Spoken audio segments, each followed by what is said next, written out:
Well, there are more homeless veterans in Los Angeles than any other place in America. Some even have missing limbs. And these wounded warriors are less likely to qualify for government housing.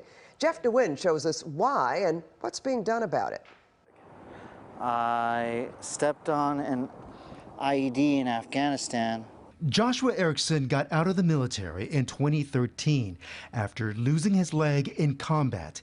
His bright smile that once proudly coupled his Army uniform has since been replaced with pain management each time he walks long distances with his prosthetic. It's pretty sharp and sudden.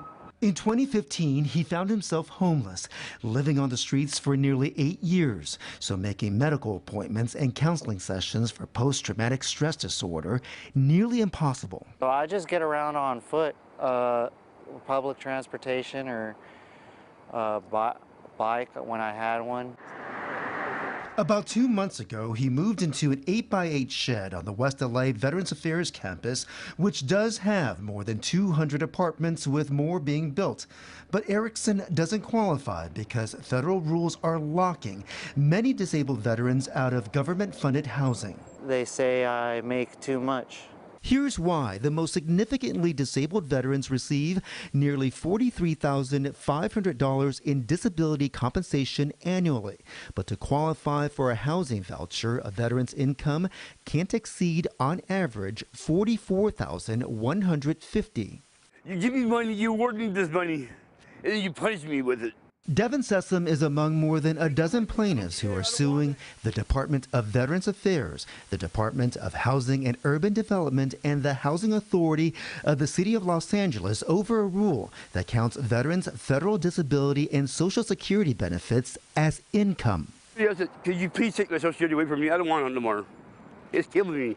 I just think it's insane. One of the attorneys working on behalf of the homeless veterans says the rule isn't in the books. It's so perverse that the more disabled you are, the less likely you are to get into the few existing housing units. In 2011, LA County had about 1,200 unhoused veterans when a previous lawsuit was filed. 4 years later, the VA entered into a settlement to house all 1,200 at the West LA VA by this year. The settlement's not worth the paper it's written on. Following the settlement, the VA promised to build 770 units last year, but only 233 have come online. So a new lawsuit was filed to force the VA to make good on its promise to build 1,200 units within 5 years instead of the VA's current plan of 2030.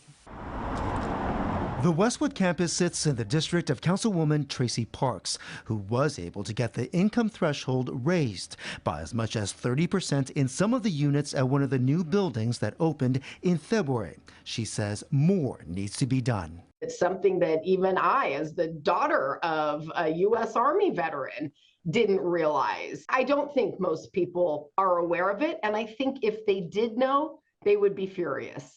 In the past, HUD officials have said changing the rules would result in veterans with disabilities paying much less towards rent than non-veterans with disabilities. It always seems like fighting against common sense. But veterans advocate Rob Reynolds says disability benefits are not taxable. It's not an income, it's a compensation for the loss of the use of something, i.e. like someone's leg. He says while the VA hasn't taken meaningful steps to house veterans, the nearly 400-acre campus does house a sports complex for the private Brentwood schools and a baseball field for UCLA.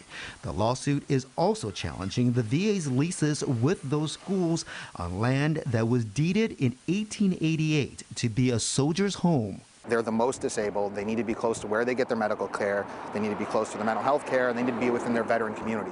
2 years ago, the encampment known as Veterans Row was cleared out, and the sheds went up as a stopgap, not as a long-term fix. Do you struggle with any substance abuse? No. Joshua Erickson says the tiny homes don't have toilets or running water, so these porta potties are tough on disabled veterans who use wheelchairs or prosthetics. What do you want to say to people who say to you, well, at least you're in a tiny home? Is that good enough? Hell no. Nah. Why is that? I mean, this is America. I've never settled for it. I won't settle now. The case is currently in federal district court. The judge has scheduled a hearing next Thursday morning, and he's expected to rule on whether the lawsuit can proceed to trial. The VA, HUD, and HACLA have all declined to comment because of pending litigation, while LA County says the number of homeless veterans has grown to nearly 4,000.